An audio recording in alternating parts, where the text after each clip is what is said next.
Gini, saya kan pas kerja lagi kencing. Nah, terus saya Pas kerja lagi kencing.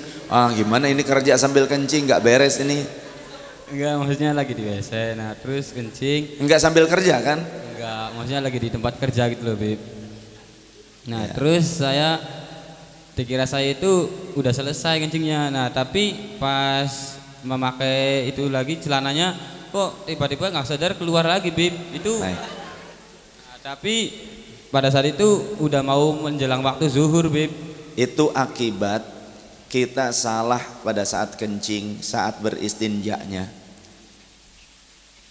Sering kali kita kencingnya berdiri. Pada saat kencing berdiri itu makruh. Kencing selayaknya jongkok walaupun laki-laki. Karena pada saat jongkok maka saluran kencing itu akan lancar keluarnya. Kencingnya laki-laki yang pada saat berdiri ataupun perempuan akan mengakibatkan terjadi masalah pada pankreasnya, terjadi masalah pada kandung kemihnya, pada saluran kencingnya. Organ tubuhnya yang merupakan bagian untuk penetralisir racun sekalipun itu bisa bermasalah nanti, bisa terjadi kencing batu, bisa terjadi minimal aras-arasan itu jeung jeuriheun cek Sunda mah. Cer gitu. Tidak lancar. Ya, sakit nanti. Itu akibat sering kencing berdiri. Dan pada saat kencing berdiri akan mengakibatkan sisa kencing masih ada pada batang kemaluan ataupun area selangkangan. Awalnya kita menyangka itu sudah selesai, tuntas, padahal belum. Begitu pula walaupun ketika kencingnya jongkok, maka ada namanya istibra, membebaskan saluran kencing dari sisa air kencing. Dengan cara bagaimana? Diurut selangkangan sampai ke batang kemaluan sambil berdehem. Berdehemnya menekankan angin atau udara ke perut. Jadi ada tekanan nanti ke area jalan atau jalur saluran kencing, maka akan terbuang sambil kita keluarkan, diurut pakai dua jari ini, pakai jari set sambil keluarkan, maka akan sisa-sisanya itu keluar. Kondisi sambil jongkok. Makanya saya kalau di toilet umum ada jongkok, tempat pipis berdiri, urinair, saya nggak pernah mau. Satu sisi malu, itu aurat.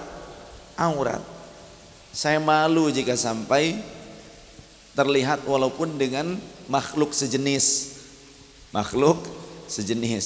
Ya menungso, ya podo-podo jaler. Laki-laki ya sama, manusia ya juga sama.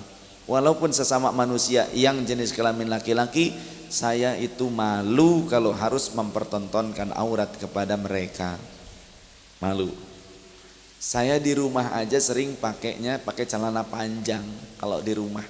Sampai tidur pun pakai celana panjang.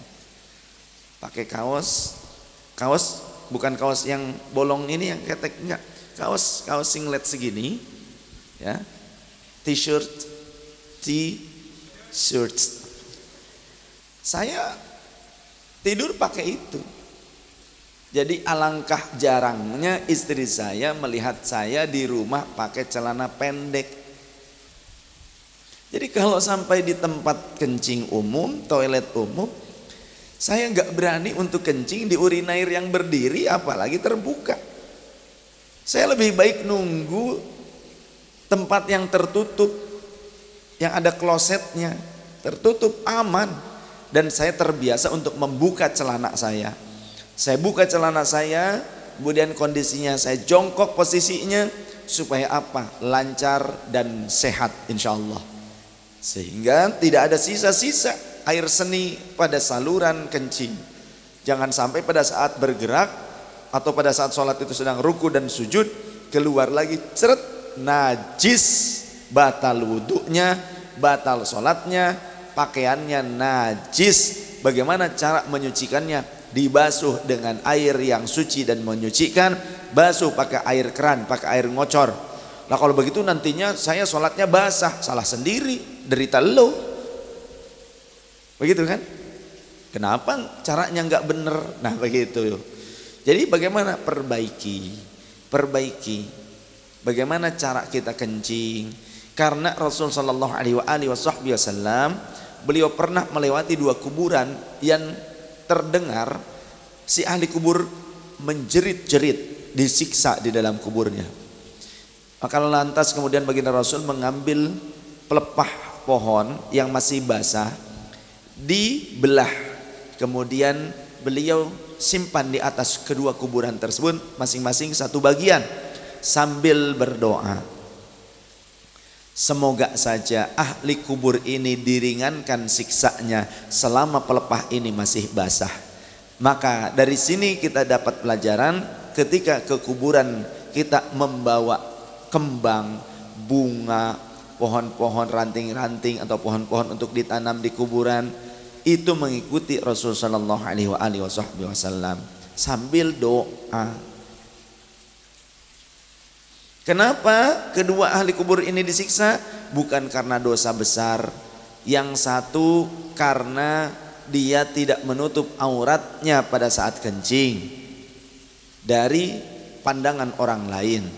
Menurut riwayat yang lain, yang satu ini dia tidak sempurna menyucikan dirinya dari kencing. Jadi ada yang tidak istinja, bisa dikatakan tidak beristinja, atau beristinjanya tidak benar begitu. Sedangkan yang kedua, orangnya sering mengadu domba di antara sesama manusia, maka disiksa di dalam kuburnya. Tuh hanya karena kencing gak beres menjadikan seseorang disiksa di dalam kubur. Maka lebih baik mana antara kita membenahi cara kita kencing dan beristinja dibandingkan dengan disiksa di dalam kubur. Lebih baik kita membenahi cara kita itu sekarang di dunia. Begitu, demikian. Wallahu a'lam. Yang jelas, kalau khawatir seperti itu, biasakan bagi para pekerja ke kantornya, ke tempat kerjanya membawa sarung. Jadi pada saat sholat ketika memiliki zon, persangkaan yang kuat bahwa celanaku terkena cipratan najis atau terkena najis, maka ketika membawa sarung lebih aman kita lepaskan celana, sholatnya pakai sarung. Itu ibadah kepada Allah, jangan asal-asalan. Masa kalau kita menghadap kepada pimpinan kerja begitu rapih dan bersihnya, tapi menghadap kepada Allah, mengapa kita tidak memperhatikan adab-adabnya?